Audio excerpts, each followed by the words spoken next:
Hey, I'm Aaron, and today we'll be taking a closer look at 2-in-1. This is a puzzle from Jean Claude Constantin. It mixes up a sliding puzzle with a open the box puzzle, I guess. Made of laser cut wood and acrylic.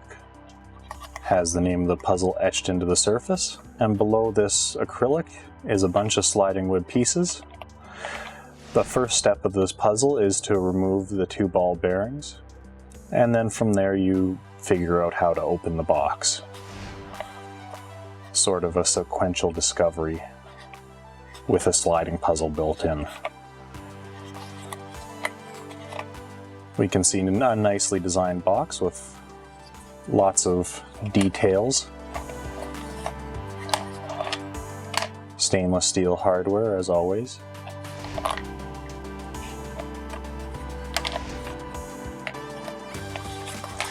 The nice thing I like about this puzzle too is to reset it, you can actually just press the ball bearings back in. That makes it quite quick to reset.